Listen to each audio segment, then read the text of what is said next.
시간이 되었습니다. 다 같이 일어나셔서 묵상으로 기도하심으로 주일날 2부 예배 하시겠습니다.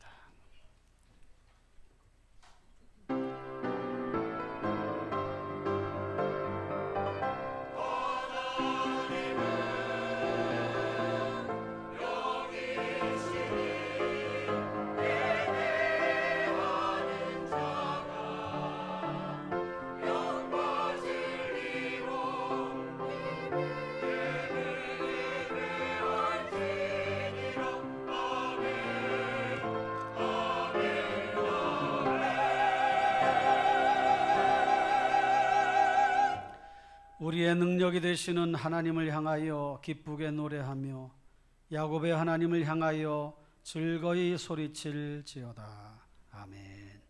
사랑과 은혜가 풍성하신 하나님 아버지, 오늘도 저희들로 하여금 예배할 수 있는 귀하고 복된 날 허락해 주심을 감사를 드립니다.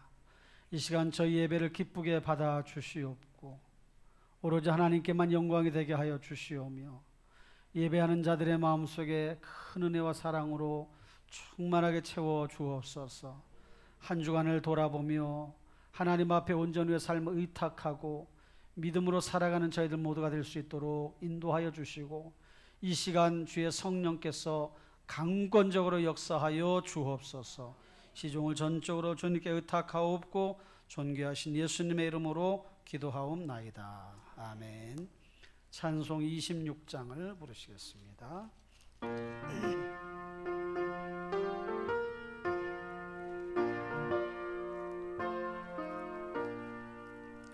구세주를 아는 이들 찬송하고 찬송하세. 마음과 뜻과 힘 다하여 경배 드리세. 주를 알지 못한 이들 주가 친히 인도하사 그의 피로 구속하니 찬송 부르세.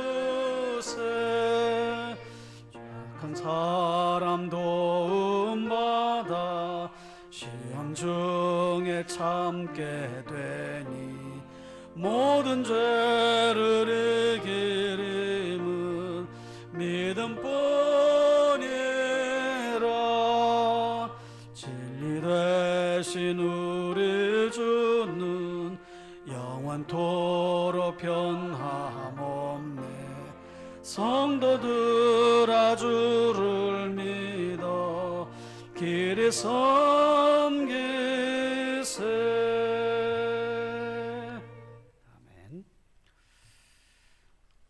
성시 교도하겠습니다. 교동문 32번입니다. 교동문 32번 시편 71편. 여호와여 내가 주께 피하오니 내가 영원히 수치를 당하게 하지 마소서.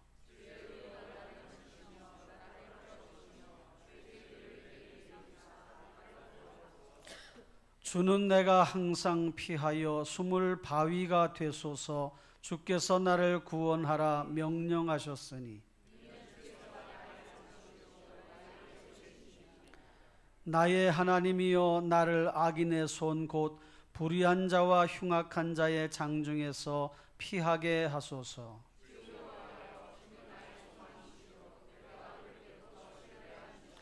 내가 모태에서부터 주를 의지하였으며 나의 어머니의 배에서부터 주께서 나를 택하셨사오니. 아멘. 다같이 사도신경으로 신앙을 고백하겠습니다. 나는 전능하신 아버지 하나님 천지의 창조주를 믿습니다. 나는 그의 유일하신 아들 우리 주 예수 그리스도를 믿습니다. 그는 성령으로 잉태되어 동정녀 마리아에게서 나시고 본디오 빌라도에게 고난을 받아 십자가에 못 박혀 죽으시고 장사된 지 사흘 만에 죽은 자 가운데서 다시 살아나셨으며 하늘에 오르시어 전능하신 아버지 하나님 우편에 앉아 계시다가 거기로부터 살아있는 자와 죽은 자를 심판하러 오십니다. 나는 성령을 믿으며 거룩한 공교회와 성도의 교제와 죄를 용서받는 것과 몸의 부활과 영생을 믿습니다. 아멘. 앉으셔서 찬송 393장을 부르시겠습니다.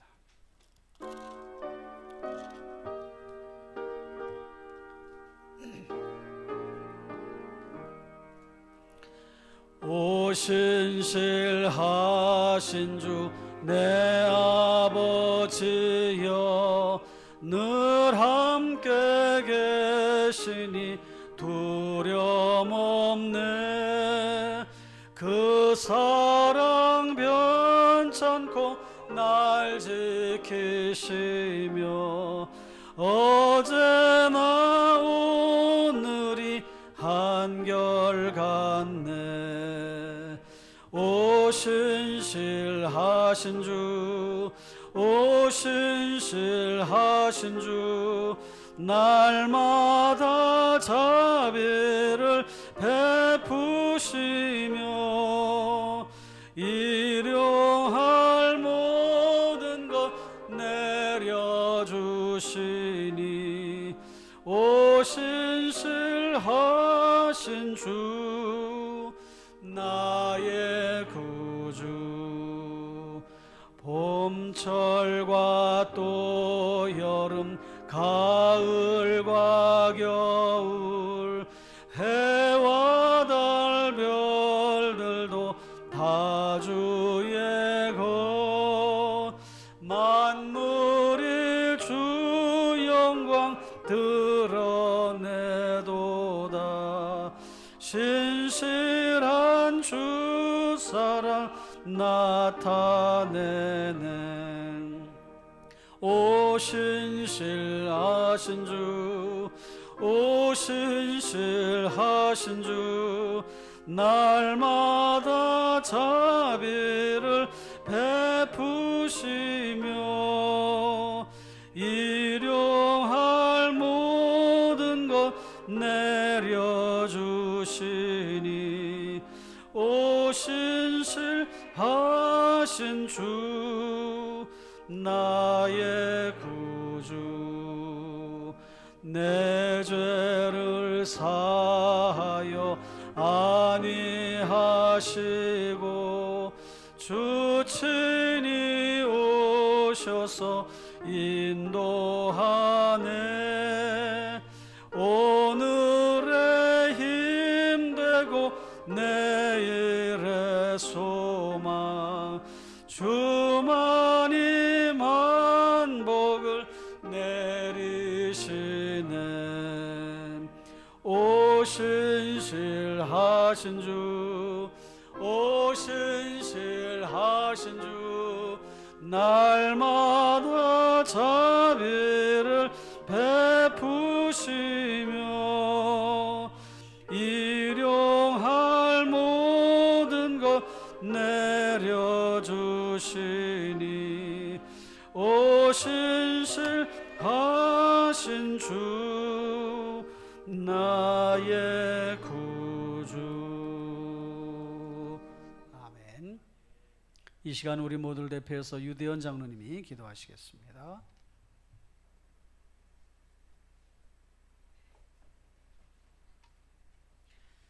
함께 기도드리시겠습니다.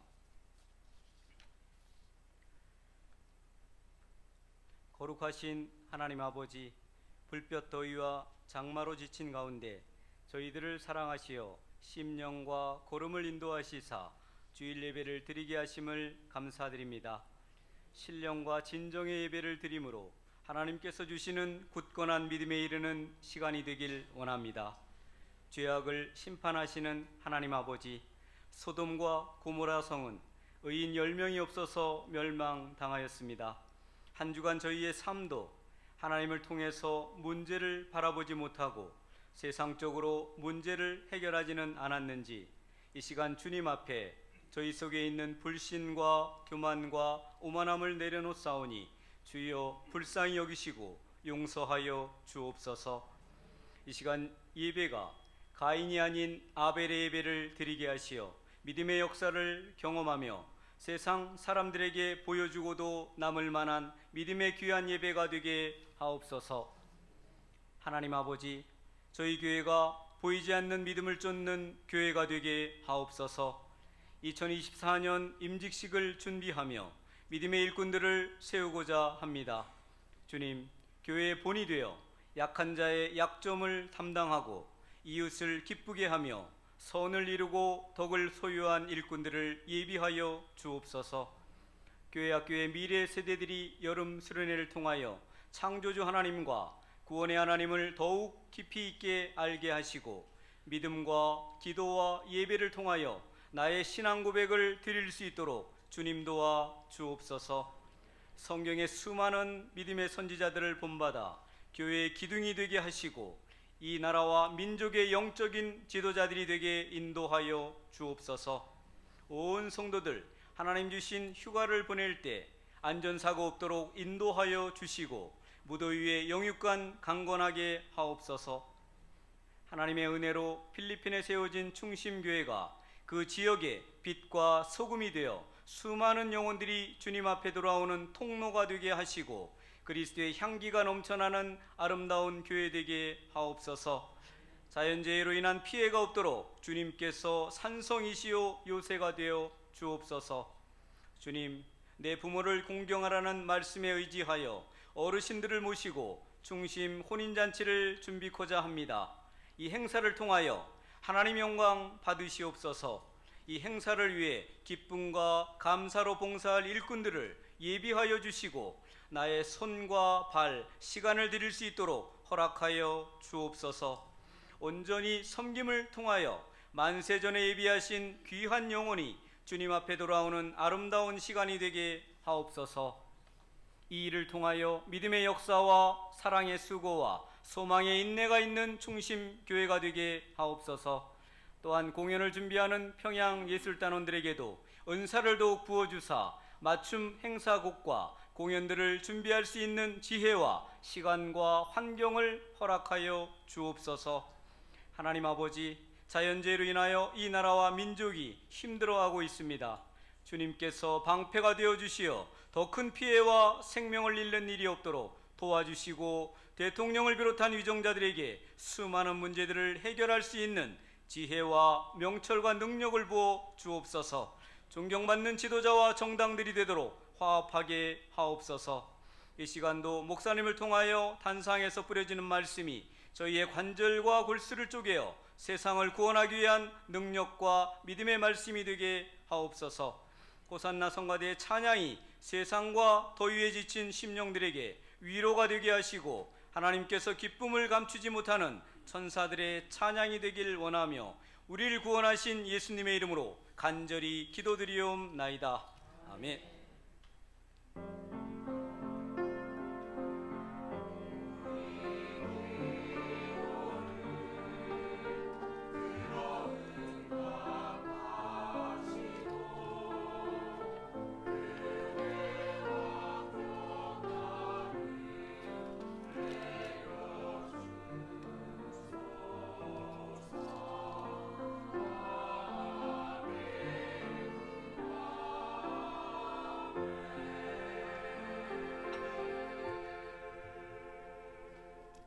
이 시간은 봉헌 시간입니다. 예배 전에 드려진 예물 위해서 기도하겠습니다.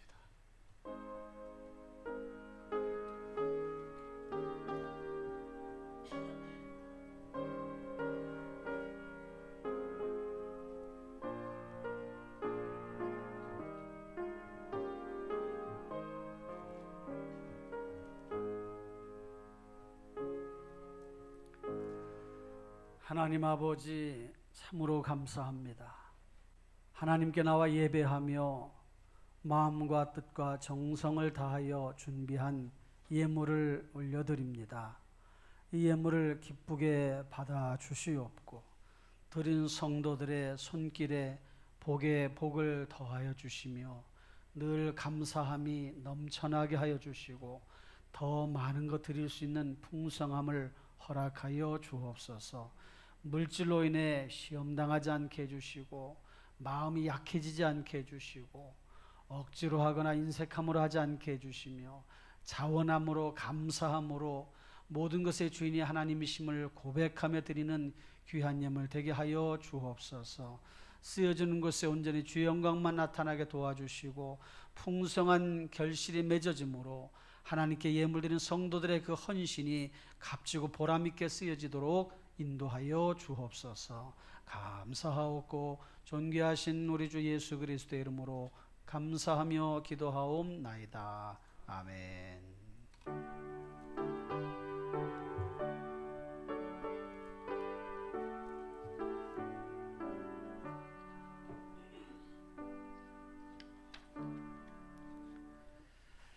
교회 소식 알려드립니다. 주보를 참고하시기를 바랍니다.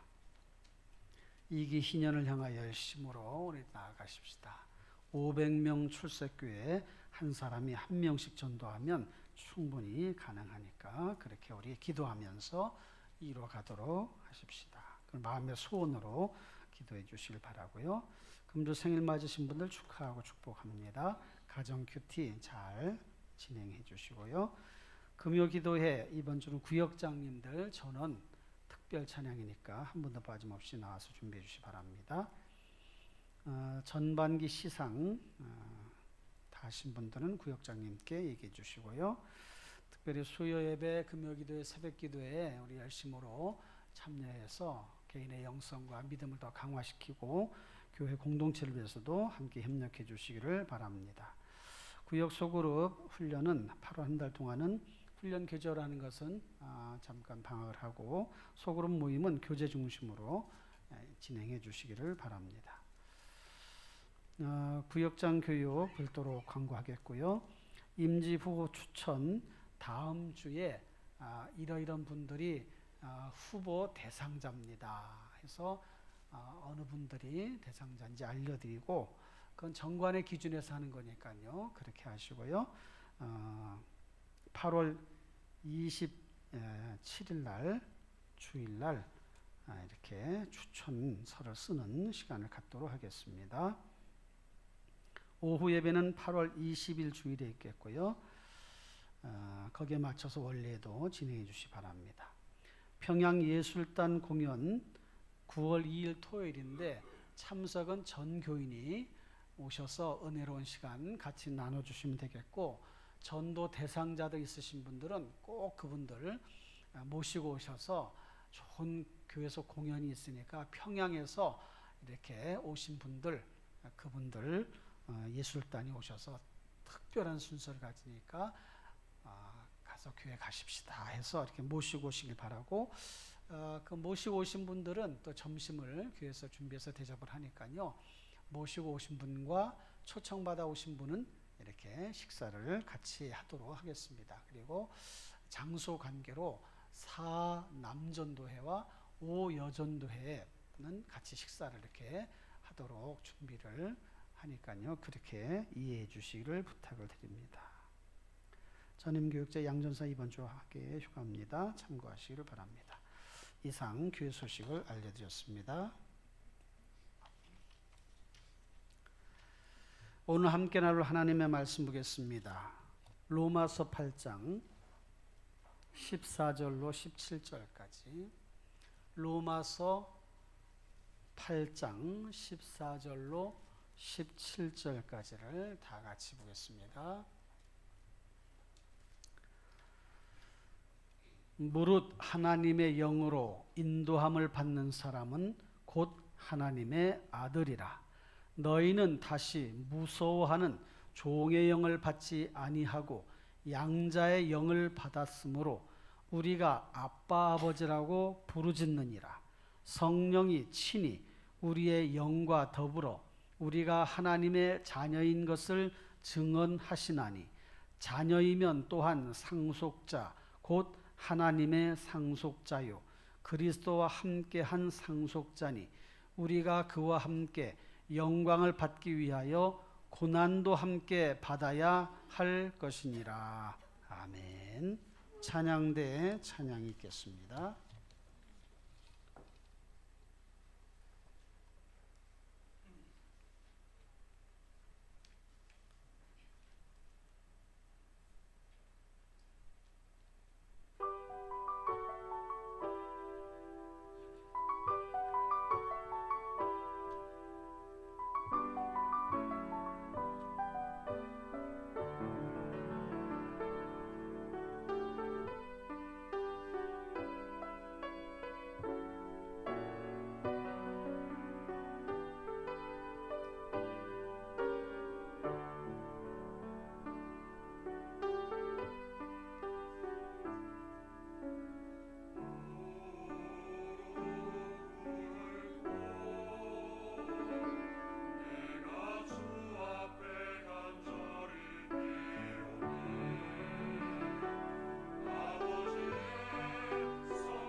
박수를 드리겠습니다.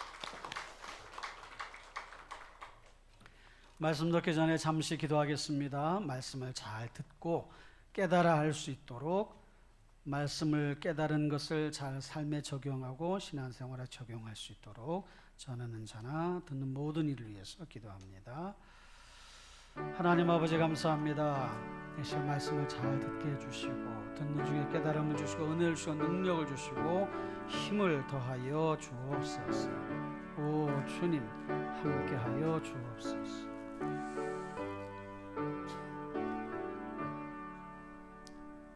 예수님의 이름으로 기도합나이다. 아멘.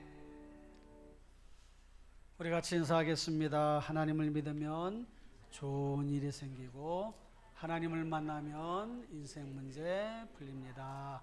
오늘이 바로 그날입니다.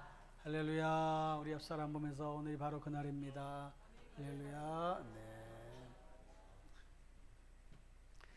하나님께서 우리에게 그런 풍성한 은혜를 주실 줄로 믿습니다. 지난 한 주간 많이 더웠죠. 정말 이렇게 더운 날이 앞으로는 점점 더 많아진다고 하니까 미리미리 잘 대비를 해야 될 것 같아요. 일단은 추운 겨울을 생각하시고 눈이 막 펑펑 쏟아지는 날을 이렇게 그려보시면 어떨까. 또 휴가들도 많이들 가시고 그랬는데 또 이제 휴가 피크 기간인 것 같습니다. 영육간에 강건한 그런 또 기회를 삼으시기를 바랍니다. 지난주에 이어서 오늘은 구원에 이르는 길 두 번째 시간을 갖도록 할 텐데요. 지난주에 우리가 보았던 것을 잠깐 점검을 해보고 복습을 해보도록 짧게 해보겠습니다. 구원에 이르는 길, 이제 구원의 서정 또는 구원의 순서 이렇게 이야기를 하는데 제일 처음에 하나님의 부르심이 있다고 그랬죠. 그걸 소명이라고 부른다고 했어요. 하나님이 부르시지 않으면 올 수가 없어요. 여러분들 지금 이 자리에 앉아 있는 것은 하나님이 부르셨기 때문이에요. 할렐루야. 그 부르심 속에는 여러분들 택했다고 하는 의미가 있어요. 여러분들을 뽑으신 거예요. 하나님이 택하셨다. 그러니 얼마나 영광스럽습니까? 할렐루야. 그 소명, 그것이 나에게 유효적으로 내재적으로 이루어지려면 거듭남의 경험이 이루어지게 돼야 되는데 그것을 우리가 이제 중생이라고 그러잖아요. 중생은 하나님이 부르신 사람을 새롭게 영으로 태어나게 영적인 새 생명을 부여해 주시는 거예요. 그건 하나님이 하시는 거지 내가 영적으로 태어나고 싶다고 해서 태어나는 게 아니에요. 여러분들은 다 거듭난 사람, 중생한 사람인 줄로 믿습니다. 영적으로 새 생명을 얻은 사람은 자기가 영적으로 태어났다는 것을 느낄 수 있어요. 영으로. 내가 하나님 앞에 나서 예배하거나 기도하거나 하나님을 아버지라고 부르거나 예수님을 주님이라고 진실된 마음으로 표현하고 고백한다면 그게 증거예요. 또 여러분들이 살아가면서 믿음 안의 삶을 계속적으로 살아가고 유지하는 것을 보면 그게 태어난 사람이 틀림이 없단 말이죠. 그걸 중생이라 이렇게 말한단 말이에요. 다른 말로는 거듭남. 그 다음에 중생한 사람, 하나님께서 영적으로 새 생명을 부여해 준 사람은 그 안에 회심이 일어나. 회심. 세상을 향하여 가던 그 생각이 바뀌어지는 거예요. 돌이켜지는 거예요. 180도 달라지는 거예요. 가치관이 달라지고 인생관이 달라지고 세계관이 달라져. 그게 회심. 소극적 의미에서는 회개, 적극적인 의미에서는 신앙, 하나님을 굳건하게 믿고 살아가는 회심이 일어난단 말이에요. 여러분들 신앙생활 한 지 얼마나 되셨습니까? 각자마다 신앙생활의 그 연륜은 다르지만 그 신앙생활의 과정 중에 회심에 돌이켜서 주님 앞으로 나와 예배하는 그런 순간, 처음 순간부터 지금까지 진행되어 오는 그런 순간이 있단 말이죠. 그걸 회심이라. 그 다음에 회심을 하신 분들은 믿음, 신앙을 굳건하게 갖고 이제 살아가게 되는데 지속적으로 하나님을 믿는 그 신앙의 형태들을 갖고 살아가게 됩니다. 그래서 하나님을 의지하게 되고 바라보게 되고 믿게 되고 또 하나님께서 우리에게 주신 구원의 놀라운 도리들을 마음속에 느끼면서 경험하면서 감사하면서 살아가게 됩니다. 신앙생활을 하게 되는 거죠. 그 다음에는 칭의라고 할 수 있는데 이 칭의라고 하는 것은 법적인, 영적으로 법적인 용어라고 할 수 있습니다. 하나님이 우리를 의롭다, 너는 이제 더 이상 죄인이 아니야, 죄책을 느낄 필요가 없고 죄에 대한 책임을 묻지 않을 거야 하고 우리를 의롭다고 인정해 주시는, 도장을 꽝꽝꽝, 이제는 의인이다, 죄에 대해서 자유함을 받아도 된다, 이렇게 해주시는 게 칭의. 이것은 성령께서 역사하시는 것입니다. 물과 성령으로 거듭난 사람, 그 사람들에게 칭의의 은혜를 주시는 거죠. 그 다음에 이제 오늘 우리가 이제 다음 단계를 보게 되는데 양자, 성화, 견인, 영화, 이런 단계를 또 말씀을 드리려고 합니다. 그러니까 구원의 서정은 일반적으로 9단계, 어떤 학자에 따라서는 7단계, 그러니까 회심과 신앙을 묶어서 그냥 회심으로 보는 경우도 있고, 그 다음에 영화의 단계는 특별히 얘기하지 않는 그런 경우도 있습니다. 어쨌든 여러분들 이런 구원의 순서가 신앙생활하면서 주어진다는 것을 기억하시고 이런 그 원리들 쭉 알게 되면 신앙이 흔들리지가 않아요. 오늘 첫 번째 이제 양자에 대해서 볼 텐데, 칭의의 소극적인 요소는 죄의 용서고 칭의의 적극적인 요소는 양자가 돼서 영생의 권리를 받게 되는 것이라고 일반적으로 이야기합니다. 양자는 입양을 말하는데 자기의 친부모가 아닌 어떤 분들을 양부모로 삼게 되어지는 그런 과정, 또 자기가 친자식이 아닌데 그 친자식이 아닌 사람을 자기의 자녀로 삼는, 그것을 양자라고 하고 입양한다고 그러잖아요. 성경은 우리를 하나님이 입양하신다는, 양자 삼으신다는 그런 말씀을 우리에게 가르쳐주고 있습니다. 하나님의 자녀로서 양자가 되는 것인데, 이는 신자들을 자녀의 위치에 두시고 그들에게 영원한 상속권은 물론 자녀의 모든 권세를 부여해 주시는 것을 뜻하는 거예요. 그러니까 우리가 하나님을 아버지라고 부를 때 그게 하나님이 거부하시지 않냐고, 오 그래 내 사랑하는 자녀들아, 이렇게 말씀하신 그 관계를 말하는 것이지요. 하나님의 자녀가 아니면 어떤 자녀예요? 마귀의 자녀예요. 요한 1서 3장 10절을 보면 이러므로 하나님의 자녀들과 마귀의 자녀들이 드러나나니, 이렇게 두 부류로 말씀하고 있단 말이에요. 죄의 종노릇 하던 마귀의 자녀에서 의의 종으로서 택함을 받은 하나님의 자녀가 되는 것, 이게 양자라고 할 수가 있습니다. 오늘 본문 말씀 보면 로마서 8장 14절에 이렇게 말씀하잖아요. 하나님의 영으로 인도함을 받는 사람은 곧 하나님의 아들이라. 15절에 너희는 다시 무서워하는 종의 영을 받지 아니하고 양자의 영을 받았으므로 우리가 아빠 아버지라고 부르짖느니라. 누구를 아빠 아버지라고 한다고요? 하나님을 아빠 아버지, 나의 아버지, 이렇게 부른다는 거예요. 그 다음에 16절에 보면 성령이 친히 우리의 영과 더불어 우리가 하나님의 자녀인 것을 증언하시나니, 성령이 우리를, 이 사람은 하나님의 자녀야, 이렇게 증거해 주신다, 증언해 주신다는 거예요. 확실한 인침을 주신다는 거죠. 17절 보면 자녀이면 또한 상속자, 곧 하나님의 상속자요 그리스도와 함께한 상속자니 우리가 그와 함께 영광을 받기 위하여 고난도 함께 받아야 할 것이니라 그랬습니다. 상속자이기 때문에 영광스러운 자리에 들어가게 되고 그런 과정에서 고난도 따라야 된다 이렇게 말씀하고 있는 거지요. 나이지리아의 최초의 감리교 감독자가 된 목사님이 계신데 나이지리아 분이에요.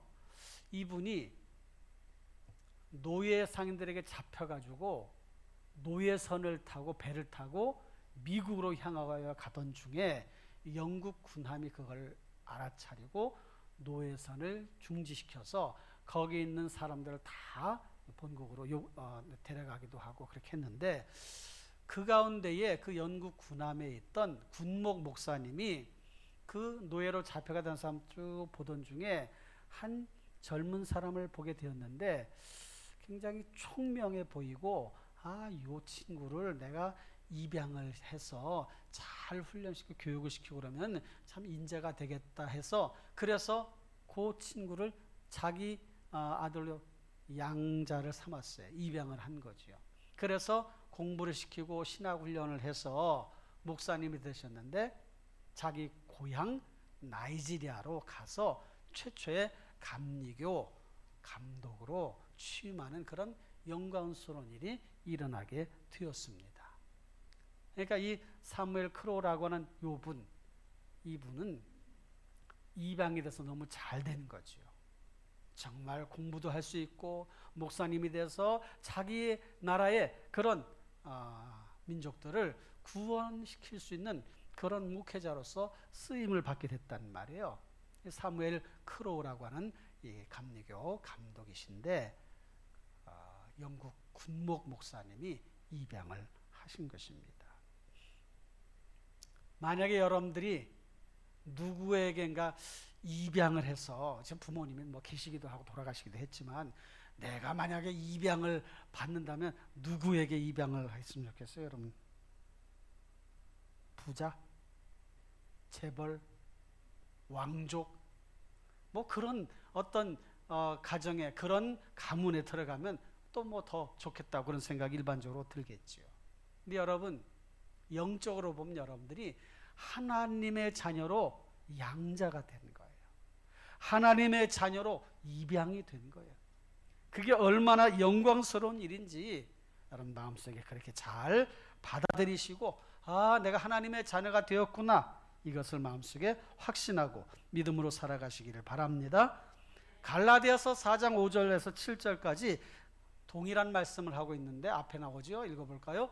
율법 아래 있는 자들을 속량하시고 우리로 아들의 명분을 얻게 하려 하심이라. 6절 아들임으로 하나님이 그 아들의 영을 우리 마음 가운데 보내사 아빠 아버지라 부르게 하셨느니라. 7절 그러므로 내가 이후로는 종이 아니요 아들이니 아들이면 하나님으로 말미암아 유업을 받을 자니라. 아멘. 로마서에는 상속자, 갈라디아서에는 유업을 받을 자 같은 뜻이에요. 아빠 아버지라 부르는 것 똑같고 그걸 우리가 마음속에 기억을 하고 나아가야 되겠지요. 그 다음에 요한복음 1장 12절에 보면 우리가 어떻게 하나님의 자녀로 양자가 될 수 있는가 그 원리에 대해서 말씀을 하고 있습니다. 다 같이 시작. 영접하는 자 곧 그 이름을 믿는 자들에게는 하나님의 자녀가 되는 권세를 주셨으니. 할렐루야. 예수님을 영접하면 되는 거예요. 영접은 곧 그 이름을 믿는 것이라 그랬으니 예수님의 이름을 믿는 것, 예수님의 이름을 믿는다는 것은 예수님이 누구신지, 예수님이 나의 구원자여 구세주라는 사실을 믿는 것을 말한단 말이에요. 내 모든 죄를 대신하여 십자가에 달려 돌아가신 분, 그것을 믿는 자는 하나님의 자녀가 된다는 거예요. 이 원리를 말씀해주고 있습니다. 이게 양자, 구원에 이르는 길에서 양자라고 하는 과정을 말하는 거죠. 권세를 주셨다고 했는데 이 권세는 허세가 아니라 권세예요. 말 그대로 권리, 힘, 능력 그런 것을 우리에게 주신다는 뜻이죠.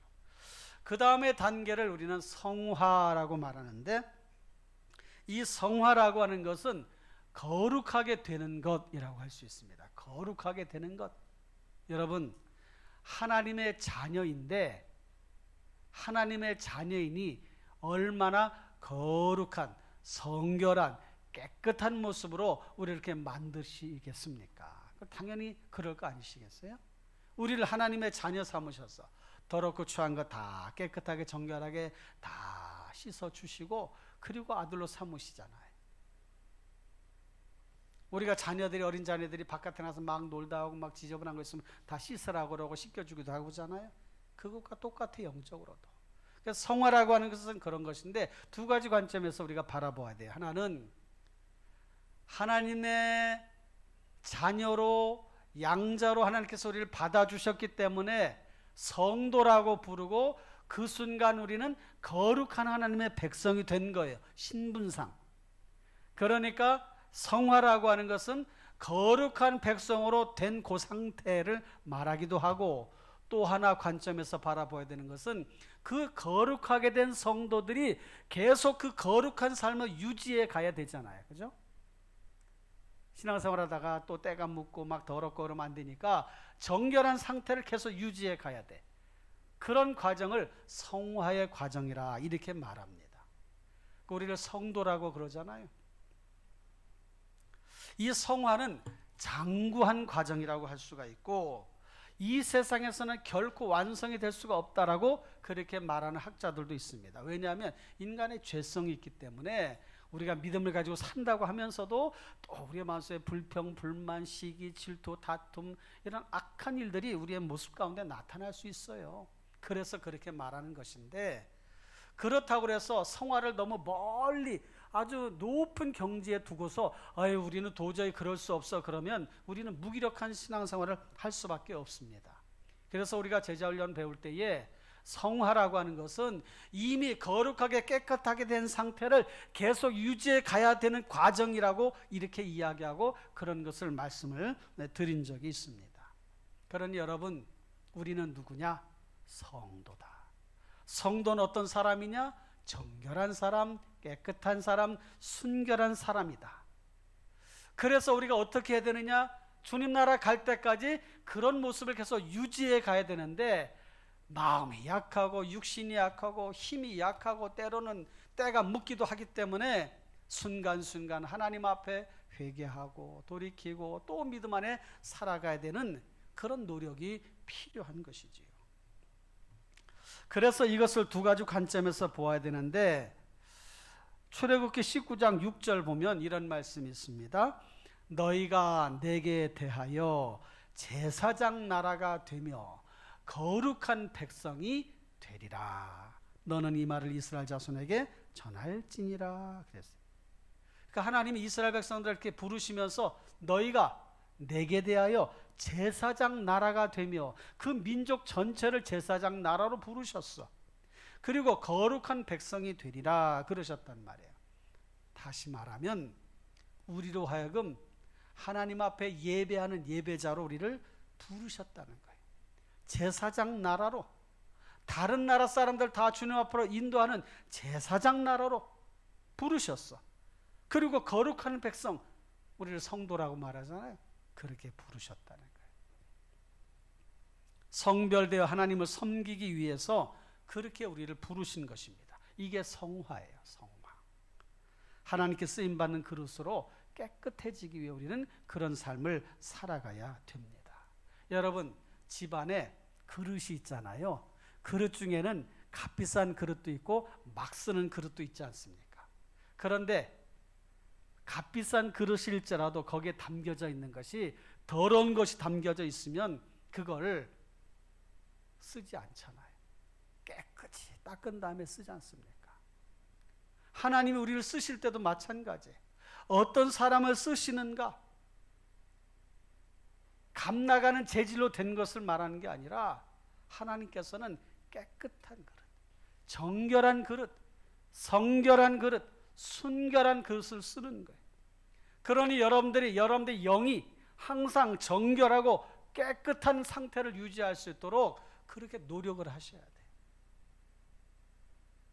매일 기도하고 말씀을 듣고 여러분들 안에 혹시라도 미움과 다툼과 원망과 시기와 질투 이런 것이 있으면 빨리 그걸 뽑아서 내버리셔야 돼요. 그리고 마음에 사랑과 섬김과 온유함과 따뜻함과 사람을 섬기는 마음, 또 용서하는 마음, 이해하는 마음, 그런 마음으로 채워 넣는 거예요. 그게 성화의 삶이야. 그런 여러분, 이번 한 주간도 그런 삶을 살아가시기를 주님의 이름으로 부탁을 드립니다. 성화의 삶, 첫째는 거룩한 백성이 이미 되었다. 둘째는 거룩한 성도로 살아가야 된다. 그게 성화다. 이것을 꼭 기억하시고 그런 삶을 살아가시기를 바랍니다. 베드로전서 1장 16절 보면 내가 거룩하니 너희도 거룩할지니라 그랬어요. 하나님의 거룩하신 속성을 닮아서 우리도 그렇게 하라는 거예요. 무엇보다도 더러운 우상을 버리라 그랬으니 우상 숭배, 하나님을 섬기는 것에서 떠나 다른 것들을 의지하고 바라보는 그런 것들은 더러운 우상 숭배하는 것이라 했으니 그런 모습을 가지고 살아가야 됩니다. 구약 시대에 보면 하나님이 택한 이스라엘 백성들을 하나님이 어떻게 다스리셨는가 그런 말씀을 쭉 설명하고 있는데, 특히 레위기서에는 하나님의 백성들이 지켜야 될 삶에 대해 분명하게 말씀하고 있어요. 구별시킨 거지요. 차별이 아니라 구별. 먹는 음식도 구별시키셨어요. 부정한 음식을 먹지 말라. 굽이 갈라진 것과 되새김질 하는 것만 먹어라 그랬어요. 그래서 낙타라든지 이런 것들, 사반 이런 것, 토끼 이런 것들은 새김질하지만 굽은 갈라지지 않아 먹지를 못하게 했습니다. 돼지 새김질은 하지만 굽은 갈라지지 않아 먹지 못하도록 그렇게 했어요. 지느러미와 비늘 있는 것은 먹을 수 있었지만 그렇지 않은 것은 먹지 못하게 하셨어요. 미꾸라지 같은 것, 그런 거 먹지 못하게 했어요. 추어탕 거 먹지 마셔. 지금은 다 잡수셔도 돼. 이제는 구약 시대에 그랬다는 거예요. 새 중에서도 맹금류 있잖아요. 독수리라든지 솔개, 물소리, 말똥가리, 까마귀, 타조 이런 것들 먹지 말라 하셨어요. 곤충 중에서도 메뚜라기, 메뚜기 두 개라는 거만 얘기해가지고 그러는데 이해하고 들으셔. 메뚜기와 귀뚜라미, 배짱이, 팥죽이 이건 먹어도 돼요. 그만 웃어요.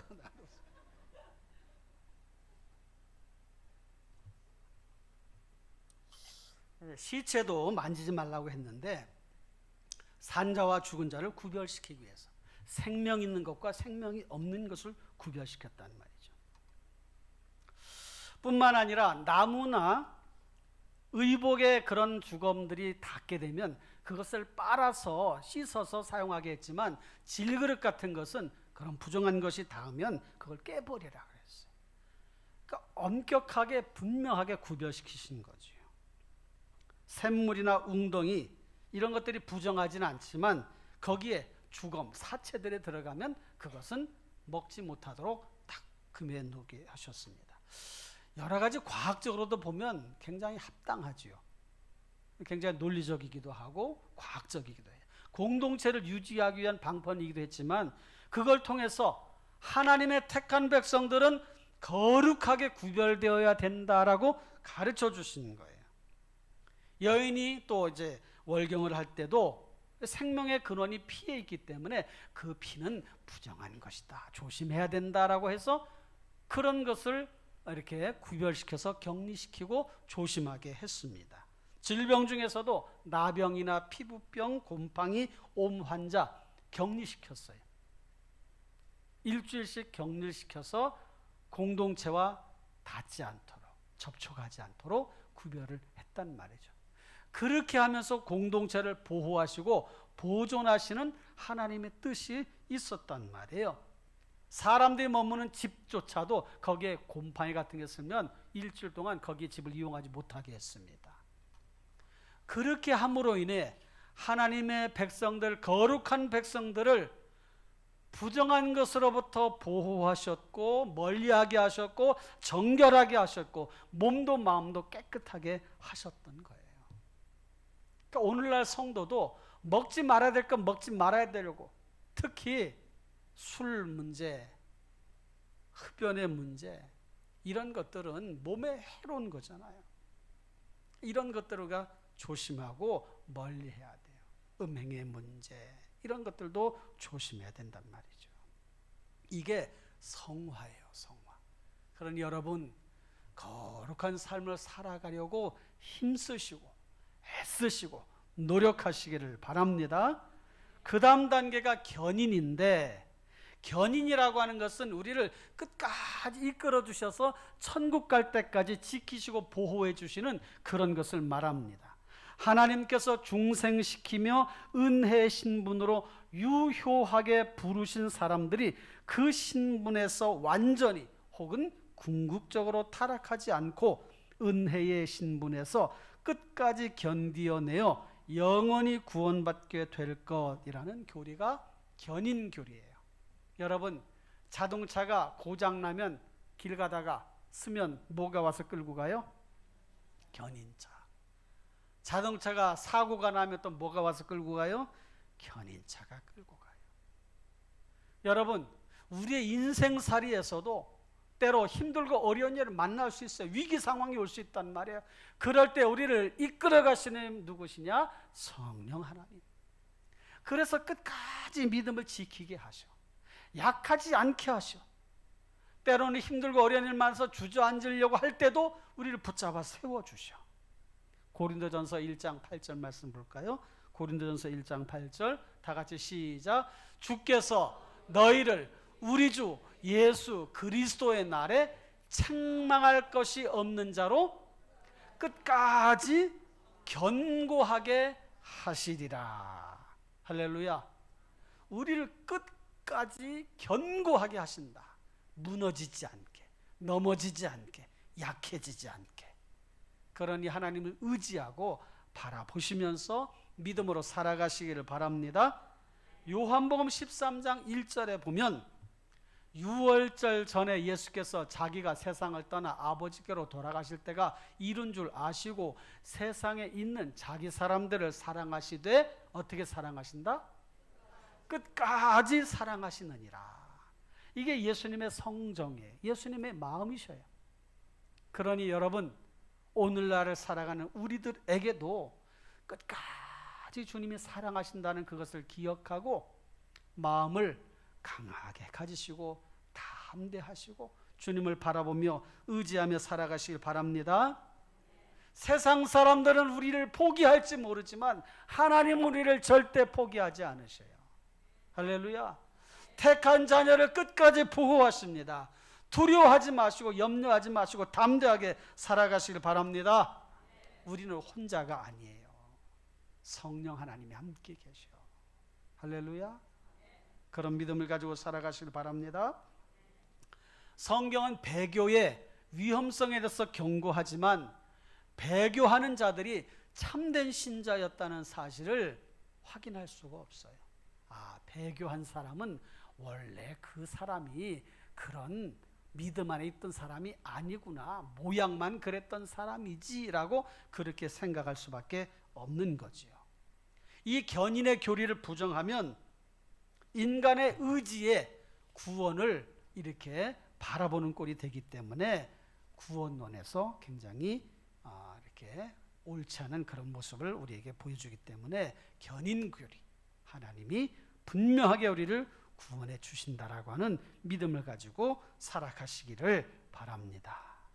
마지막 단계가 영화인데 우리의 궁극적인 종착지인 천국, 영광스러운 순간을 맞이하게 될 그것을 말합니다. 내가 미처 생각지도 못한 일들, 그 영원한 나라에 들어가게 되는 거예요. 사람들은 천국 가야 된다고 말하면 가봤어 그래요. 가봤어. 죽어야 가는 것이지. 천국은 죽어야 가는 것이에요. 그러나 성경은 천국에 대해서 너무도 자세하게 분명하게 말씀하고 있고 궁극적으로 구원의 최종 목적지를 천국이라고 말씀을 합니다. 특별하게도 사도 바울을 통해서 천국을 경험하게 하셨어요. 셋째 하늘. 고린도후서 12장 2절과 4절에 말씀하고 있는데 4절에 보면 이렇게 말씀합니다. 내가 낙원으로 이끌려 가서, 낙원, 천국을 말하는 거예요. 거기로 이끌려 가서 말로 표현할 수 없는 말을 들었으나 사람이 가히 이르지 못할 말이로다.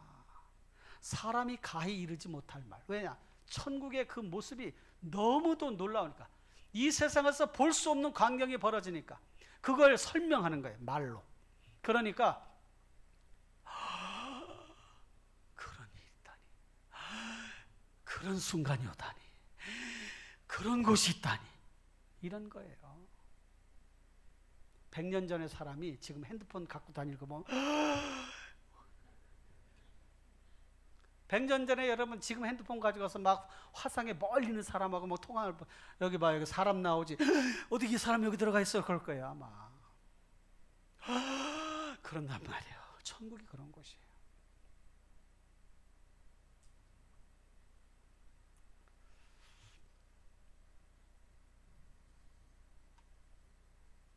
천국 생활은 어떤 곳인가? 오늘 본문 말씀에도 17절 그와 함께 영광을 받기 위해서 그랬고 18절 말씀 보면 생각하건대 현재의 고난은 장차 우리에게 나타날 영광과 비교할 수 없도다. 로마서 8장 18절 말씀, 생각하건대 현재 고난, 우리가 이 땅을 살아가면서 겪는 고난은 장차 우리에게 나타날 영광, 그 천국에서의 그 너무도 놀라운 그런 삶과는 비교할 수가 없다는 거예요. 비교할 수가 없어요. 사랑하는 성도 여러분, 천국을 소망하며 믿음 안에 살아가시기를 주님의 이름으로 부탁을 드립니다. 하나님의 은혜 안에 그런 삶을 살아가게 되는 거예요. 계시록에 보면 20장에 천국에 대한 말씀을 하고 있고 21장, 22장에도 계속 말씀하고 있습니다. 여러분, 그 비행기를 조종하는 분들, 이제 그 비행기를 타고 가면은 출발지와 도착지가 있고 다시 또 돌아오게 되잖아요. 그걸 이제 ETP라고 항공용어로 그렇게 얘기한다고 그래요. ETP. 그러니까 출발한 곳으로 비행기가 가서 도착했다가 다시 출발하는 곳으로 돌아오는 것, 그걸 이제 ETP라고 말하는데 등시점이라고 그렇게 얘기를 한다고 그래요. 등시점. 여러분, 우리의 인생이 출발한 곳이 있어요. 인생이 출발한 것은 어머니의 모태서가 아니라 천국이라는 거예요. 우리의 본향집이 천국이라는 거예요. 성경 그렇게 말씀을 합니다. 우리의 본향집, 원래 집, 본집이 천국이다. 이 땅에서 태어나서 살아가는 것은 나그네 인생길을 걸어가는 나그네 길. 나그네 길을 다 돌아가고 나면 다시 본향집으로 가는 거예요. 그러니까 우리가 가는 천국은 원래 우리 집이야. 원래 우리 집. 원래 우리 집. 그런 믿음의 관점에서 삶을 바라보고 세상을 바라보시기를 주님의 이름으로 부탁을 드립니다. 계시록 20장의 말씀에 보면 계속 말씀하고 있어요. 그것을 우리 마음속에 잘 기억을 하시고 살아가셔야 되는데, 그런 말씀들에게 말씀하시면서 20장에 이런 말씀을 하십니다. 20장 11절, 12절, 13, 14, 15절까지 말씀하고 있는데 거기에서 12절에 보면 생명책이 펴져 있다 그랬어요. 우리가 하나님 앞에 갈 때에 심판대 앞에서 하나님이 이렇게 생명책을 펼쳐두시고, 그리고 각 사람이 자기 행위대로 심판을 받을 것이다 13절 말씀하고, 15절은 누구든지 생명책에 기록되지 못한 자는 불못에 던져지리라 그랬어요. 여러분, 연못이 아니에요. 구원받지 못하는 사람은 연못에서 아이고 시원한 데서 수영도 하고 좋겠다가 아니라 불못, 불이 들끓는 못, 거기에서 고통 가운데 살게 된다는 거예요. 21장에 보면 천국에서 어떤 일들을 경험하게 되는가, 3절에 하나님이 친히 그들과 함께 계셔서 21장 4절 말씀을 다 같이 한번 볼까요? 시작. 앞에 있어요. 시작. 모든 눈물을 그 눈에서 닦아주시니 다시는 사망이 없고 애통하는 것이나 곡하는 것이나 아픈 것이 다시 있지 아니하리니 처음 것들이 다 지나갔음이로라. 하나님 우리에게서 눈에서 눈물을 닦아주신다. 야, 네가 세상에서 살 때 많이 힘들었지. 내가 다 안다. 수고했다. 그리고 눈물을 닦아주셔. 네가 교회를 위해서 애쓰고 수고했지. 눈물을 흘렸지. 사람들 구원하기 위해서 애를 썼지. 봉사하느라 수고했지. 더운 여름날 그냥 성가대 가운 입고 그냥 성가대 하느라 얼마나 수고가 많으시. 그 눈물을 닦아주신다는 눈물을. 아무개야 수고했다. 사망이 없어. 죽음이 없어. 두려워할 필요가 없어요. 천국에는 병원이 필요 없고 의사가 필요 없고 약이 필요 없어. 사망이 없으니까. 죽음이 없어요. 고통이 없는 거예요. 애통하는 것이나 곡하는 것이나 아픈 것이 다시 있지 않을 것이다. 이게 천국에서의 생활이라고 말씀하고 있습니다. 21장에 또 23절, 25절, 27절을 보면 해나 달에 비침이 필요 없어. 해가 필요 없어. 달이 필요 없어. 하나님의 영광의 강체가 빛나기 때문에 그 자체로 천국이 환한 모습으로 광채가 빛나는 모습으로 우리들에게 주어진다고 성경은 말씀합니다. 성문들을 닫을 필요가 없어. 밤이 없기 때문에. 22장에 보면 3절에 다시 저주가 없으며 5절에 그들이 세세토록 왕노릇 하리로다. 천국에서 왕노릇하면서 살게 될 것이다.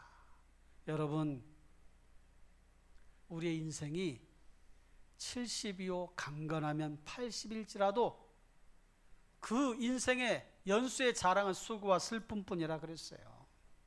요즘은 100세 시대라고 말하지만 많이 살아야 100세, 조금 넘으면 110살, 120살 그 정도면 인생을 마치게 되는 것입니다. 그 다음에 영원한 나라에 가게 되는 거예요. 천국의 영혼을 사모하고 아니면 지옥에서 고통 가운데 살아갈 둘 중에 하나가 사람들에게 주어지는 거예요. 하나님의 자녀는 하나님 아버지가 계신 천국에 가서 영생 복락을 누린다는 사실을 기억하고 믿음으로 살아가시기를 주님의 이름으로 축원합니다. 구원에 이르는 길을 다시 한번 쭉 하나씩 제목만 읽어보도록 하겠습니다. 첫째는 소명, 그 다음에는 중생, 그 다음에는 회심, 그 다음에는 신앙, 그 다음에는 칭의, 그 다음에는 양자, 그 다음에는 성화, 그 다음에는 견인, 그 다음에는 영화. 요 구원의 순서 9단계를 잘 기억하시고 이것이 성경에 기록된 말씀들을 정리를 해서 신학자들이 이렇게 잘 정리해서 우리에게 교리적으로 가르쳐주고 있다는 것을 기억하고 구원에 이르는 게 이렇게 되는 것이다. 핵심은 예수 그리스도, 오직 믿음이라는 사실을 기억하고 은혜 안에 살아가시고 영생을 사모하면서 살아가시기를 주님의 이름으로 축원합니다. 기도하겠습니다. 이 시간을 다 같이 합심해서 통성으로 기도하겠습니다. 기도합니다. 거룩하시고 자비로우신 하나님 아버지 은혜와 산을 감사합니다. 우리를 부르시고 부르신 이들을 또한 의롭다 하시고 의롭다 하신 이를 영화롭게 하신다는 말씀을 보았고 하나님의 은혜 안에 우리를 자녀 삼으셔서 아빠 아버지라 부르게 하시고 상속자로 유업을 얻을 자로 세워주신 거 감사를 드립니다.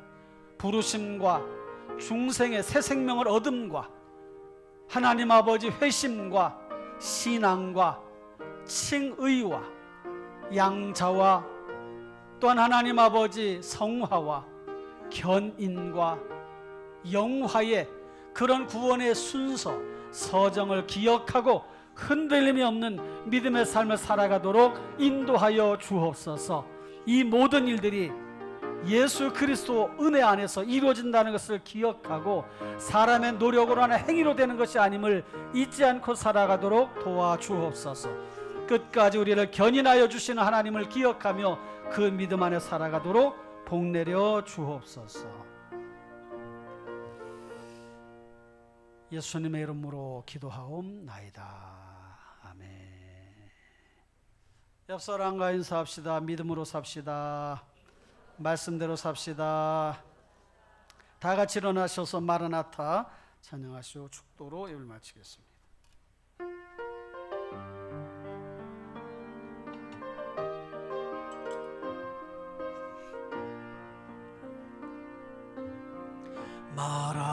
마라나타 주 예수여 어서 오시옵소서. 땅의 모든 끝 모든 족속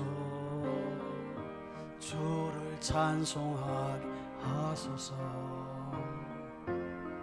마라나타 주 예수여 어서 오시옵소서.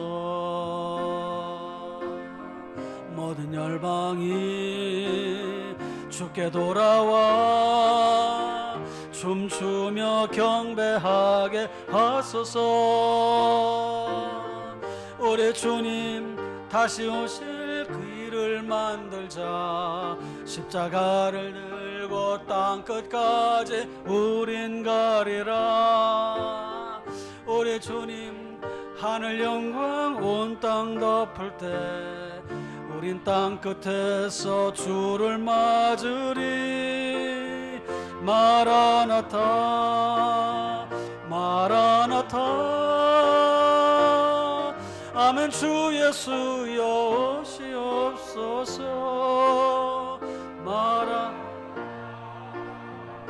마라나타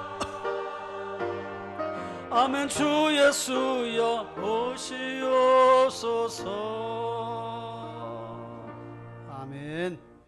여러분들께서 기도하겠습니다. 두 손을 모으시거나 앞곳에 손을 대세요. 사랑의 하나님, 말씀 듣고 삶의 자리로 나아갑니다. 구원의 서정, 구원의 순서에 대해서 말씀을 보았습니다. 하나님의 구원의 그 완벽하심과 온전하심을 바라보고 하나님께서 우리에게 말씀으로 그 모든 것들을 하나하나 가르쳐 주시며 알려주시고 성령께서 보증해 주시고 인쳐 주심을 기억하고 흔들림이 없는 믿음의 삶을 살아가도록 역사하여 주옵소서. 우리가 그 믿음 안에 살고 있음을 감사하며 늘 깨어 기도하고 거룩한 성도의 삶을 살아가는 저희들 되게 하여 주시옵고 하나님의 자녀로서 그 신분에 맞는 삶을 살아가도록 인도하여 주옵소서. 그렇게 살아가기 원하는 주의 자녀들의 앞길이 형통할지어다. 삶의 자리가 나아질지어다. 문제들이 해결될지어다. 질병들은 떠나갈지어다. 자녀들의 앞길은 열려질지어다. 사업과 일터는 형통할지어다. 주여 믿음으로 선포하오니 응답하여 주옵소서.